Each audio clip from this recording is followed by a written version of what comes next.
remember watching Mad Men, and there was just this scene that stuck out of Draper's with his family in the park, and they're done with their picnic and they just stand up and leave. And like all of their picnic stuff is they just leave behind. And that's just what you do. Why would you throw things away? You just, and my dad lived in a small town of like a couple hundred people in Iowa, and kind of the middle of nowhere-ish, especially back then.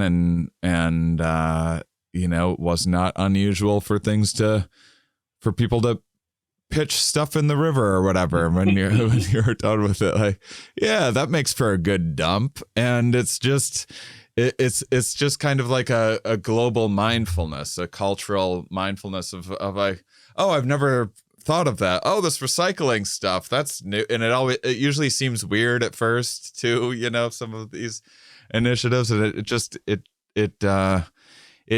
it takes time to get through to the general population. And then your side of things is like, well, rather than just kind of telling people what to do, rather than a scientist coming up with some great idea of what they think is going to work, actually going into the communities and talking with people about what's realistic and what makes sense and what solutions they already have.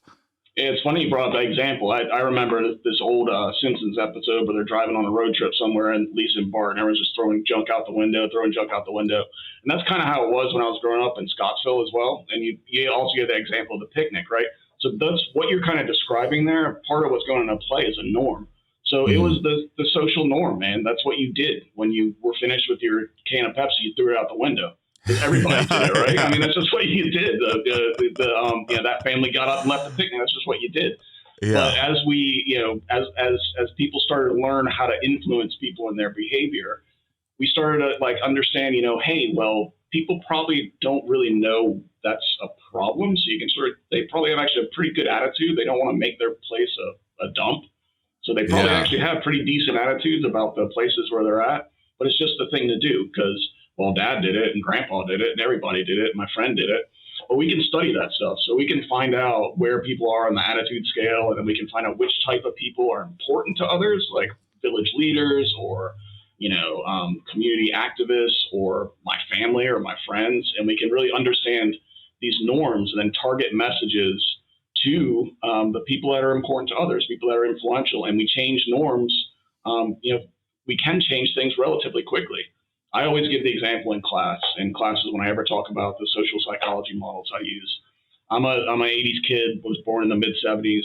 And, when it came to gay marriage, especially during the Bush and Clinton administrations, there was a no ask, no tell, all that stuff, right? So that was not that long ago. I'm not that old. When we had very negative attitudes about gay people, homosexuality, that it was running jokes, and it was common with me and my guy friends to, call people gay and stuff like that. It's not cool to do that. To do that, to be mean to anybody. We weren't, we were honestly just joking around. But I was thinking about this very thing like yesterday. I'm from kind of like, not rural, but a smallish Wisconsin city. And it's nuts, man. It changed so fast, and and people's attitudes once they started, understanding other people and learning about gay culture and learning that what they were saying and doing was hurting others. Yeah, that change was fast, man. To go from the 90s to the 2000s, where we're approving gay marriage from in a 15, 20 year span, it's incredible. But it's just you can really, it just goes to the thing that you can change people relatively quickly when it comes to things like attitudes and things like norms, and you understand where to target your messages and things. But it's just people think, oh no, everyone's set in their ways, and there's these, it's either you're far right or far left or any of this stuff. But no, people are actually fairly malleable and fairly reasonable. I know it's an odd thing to say when we're in a political climate where folks are shouting at each other. But in general, people are fairly reasonable and not out to get one another.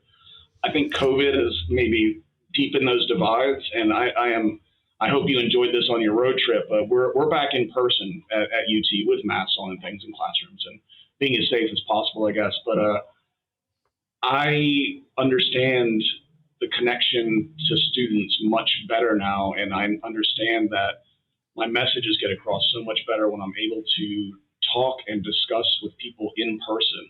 And you're not just hiding behind the internet, but people are much less likely to throw those knives or stab you in the back if they're sitting there looking at you.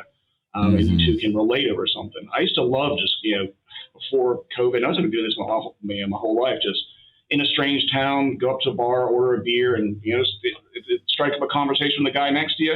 He could be completely from the other end of the spectrum, but you can talk and have a good time and, learn about each other. And I've got plenty of friends that have different ideas than me. So it's a thing to where this is kind of an interesting topic for me because, at the end of the day, yes, we have all these things we have to do with science to cure diseases or science to solve conservation issues.